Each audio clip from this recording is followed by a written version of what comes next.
বাংলাদেশের প্রথম আমি যে মেয়ে যে লুই ভিতনের ক্যাফেতে যে খাবার তোমাদের সাথে শেয়ার করেছি। অনেকে গিয়েছি কিন্তু খাবার তো শেয়ার করেনি। Please like. Good morning everyone, this is Fatema, welcome Fatema blogs.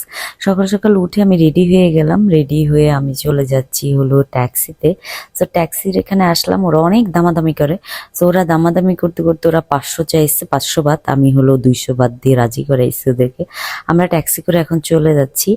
যে হলো সর্বপ্রথম হলো আমি সকাল 10টার দিকে গিয়েছি, এখন সকাল 10টা বাজে। সো আমি সবার আগে বুকিং দিয়েছি। বুকিং দেওয়ার পর 8 নাম্বার সিরিয়াল। ওরা আমাকে বললো যে ম্যাডাম আপনি হলো 5টা বাজে আসেন। তো এতক্ষণ আমি তো না খেয়ে থাকতে পারবো না।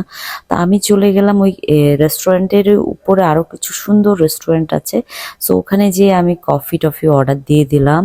দিয়ে হলো মনে করো না এখানে একটু খেলাম। খেয়ে এখন আমাদের টাইম কাটছে না, মাত্র 12টা বাজছে। তো আমরা দুজন ভাবলাম চলো আমরা একটু বের হই, যেহেতু আমার শপিং আছে। তো সামনেই শপিং মল আছে, হাইটা গেলে 10 মিনিট লাগবে। তো আমরা 10 মিনিটের হাইটা আসি। তারপর আমরা চলে আসলাম এই যে এই সেন্ট্রাল শপিং মলে। সো এখানে এসে হলো আমরা এখন রোড পার হয়ে যে চলে আসলাম। এখানে হলো তোমার খুব ক্রিসমাসের সুন্দর করে সাজিয়েছে। তারপরে চলে গেলাম অ্যাপেল শপে। সো অ্যাপেল শপ থেকে আমাদের অত আইফোনের অত কিছুই পছন্দ হয় না। সো সেই জন্য আমরা অ্যাপেল শপ থেকে বাদ দিয়ে আবার শপিং মলের ভিতরে ঢুকে আমার হলো স্কিন কেয়ারের জিনিস কিনবো, যেটা আমি সারা বছর ইউজ করি। সেটা হলো ইনিসফ্রি জিনিসপত্র। মানুষ তো এখন থেকে স্টার্ট করছে কোরিয়ান জিনিসপত্র ইউজ করতে। আমি সেই 2016 থেকে কোরিয়ান জিনিসপত্র ইউজ করি, যেহেতু আমি কোরিয়াতে ছিলাম 2016, 17, 18।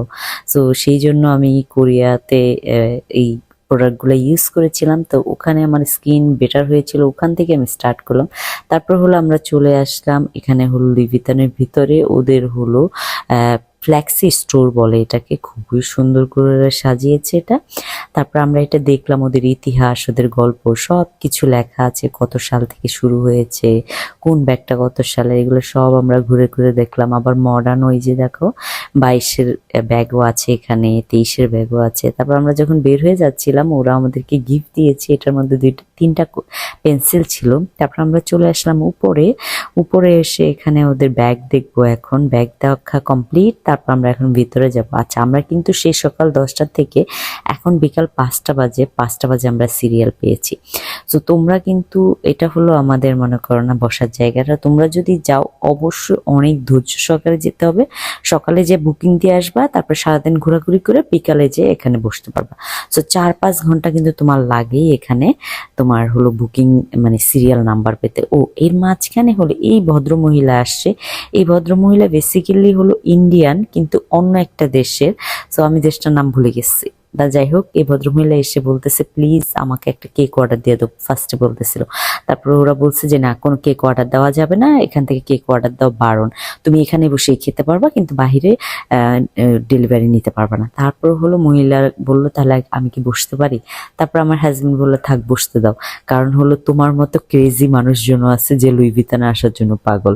সো আমি বললাম হ্যাঁ, আমরা মেয়ে মানুষরা এরকমই হই, যে আমাদের যেটা মনে করো না মনে হয় আমরা ওটাই করতেই হবে বাধ্যগত, এরকম। তো এখানে সব কেকগুলো আমাদের তোমাদেরকে দেখাচ্ছি, একটু ক্লোজলি দেখো কি সুন্দর সুন্দর এখানে কেকগুলা। তো একটা কেক নিলে অনায়াসে 2জন খেয়ে ফেলতে পারবে। আর এখানে দেখো কি সুন্দর করে লুই ভিতনের জিনিসপত্র সাজানো আছে। আমার যে কি ভালো লেগেছে বলার মতো না। তারপর আমরা ঘুরে টুরে আসতে আসতে আমাদের খাবার চলে আসছে। খাবার কিন্তু আসতে 10 থেকে 12 মিনিট লাগে। তো চলে আসলো আমার খাবার। আসার পরে এই যে আমাকে দেখাচ্ছি, আমি তোমাদেরকে দেখাচ্ছি কি কি খাবার আমি অর্ডার দিয়েছি। এই প্রথম বাংলাদেশি কোনো মেয়ে লুই ভিতনের খাবার দেখাচ্ছে এভাবে। তো তোমরা দেখে নাও, তোমরা যদি যাও এখানে কি কি অর্ডার দিতে পারবা। আর হলো মনে করো না অনেক মজা করেও খেতে পারবা। এদের খাবারগুলো অসাম ছিল, অসাম। ঠিক আছে, সো তোমরা গেলে কিন্তু দেখে শুনে অর্ডার দিও।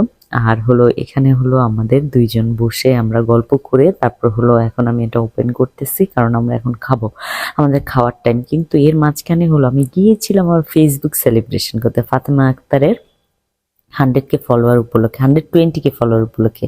তারপর হলো আমি লাইভে এসে সেলিব্রেশন করলাম। আমি আমার হাজব্যান্ডকে খাওয়াই দিলাম, আমার হাজব্যান্ড আমাকে খাওয়াই দিল। তারপর আমরা এখানে বসে অনেকক্ষণ গল্প করলাম, করে টোরে বিল কমপ্লিট করলাম। ও বিল কিন্তু বেশি আসে নাই, রিজনেবল প্রাইসেই ছিল। তারপর এই যে আমি লুই ভিতন থেকে বের হয়ে এখন হলো চলে যাচ্ছি। এই যে মেয়েটা আমাকে এত সুইটলি বাই বললো, থ্যাংক ইউ সো মাচ। মেয়েটাকে আমার অনেকই ভালো লাগছে। Thank you so much for watching video, bye by.